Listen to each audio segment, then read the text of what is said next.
Well, there it is. I didn't know you could do this. People are like, ha, 60. 6,000 more like.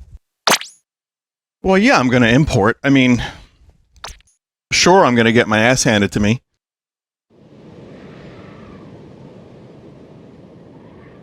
Well, I did the test fire for Splatoon 3, and I enjoyed it. And I've seen some of this already, so I'm going to start with single player. I'm just going to recreate... I'm pretty pale. I'm going to recreate my squid. Even though I think the... sorry, not my squid, my octoling. Because why not be an octoling this time around?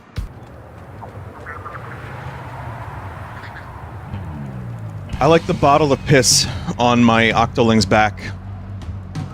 It's like that episode of Saul. Yeah, I guess I'm already... I don't know, 10 out of 10? I would give the game, just in the first 2 minutes alone. Vinny, do the skip. Can you do the skip? It's fine. It's a quick tutorial. I've been playing Counter-Strike again, so it's probably for the best I learn how to play Splatoon, so that I can sweat tune and not play it like Counter-Strike. That, and I've been playing that Slice and Dice game, the new beta for 2.0. So good. So much extra stuff.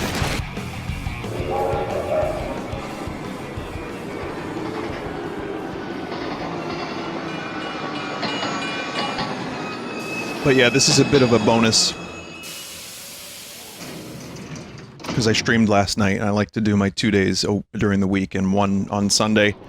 That's been a good schedule for me. However, I make exceptions for game releases for games I'm interested in, especially games that I know I'll enjoy. I do have a studio session today. I would have been here, for those just joining, I would have been here earlier. I wanted to be here around noon my time. But, like I said earlier, no one had a fucking physical copy of the game. Yeah, I could have downloaded it. I would have had to delete some stuff, though.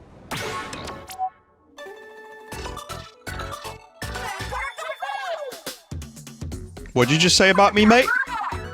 What did you say about the Queen? Play tic-tac-toe on there. Also, hey, Big Man is here. The great Zapfish is gone, basically powers the whole city. Again, I saw a lot of this already.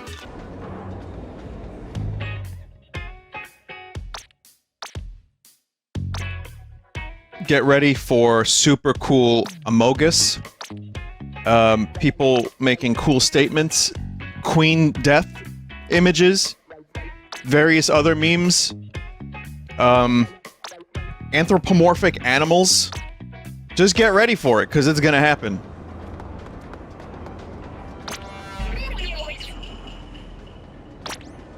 Tiny Amogus.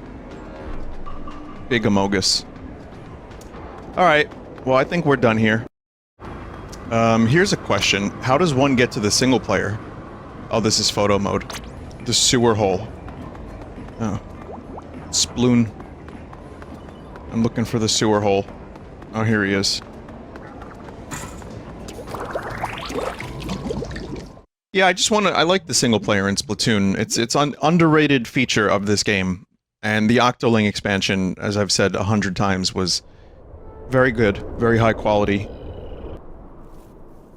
This is the dude from Dragon Ball Z, right? The Octarians are coming. Again. Oh, hi. Did we do this once before? The old noggin ain't what it used to be. Anyhow, name's Cuttlefish, senior advisor to the new Squid Beak Splatoon at your service. That look in your eye, it's the look I've been looking for. The great Zapfish that powers Splatsville has been squidnapped. It's the Octarians again. You can bet your bottom sand dollar on it. The great Zapfish has gone missing before, twice in fact, and those Octo jerks were behind it both times. Been keeping an eye on him, even though I'm technically retired, and with eyes like these, there ain't much that escapes me. But they still make off with the great Zapfish, and now we've got to get it back, right? So, I'm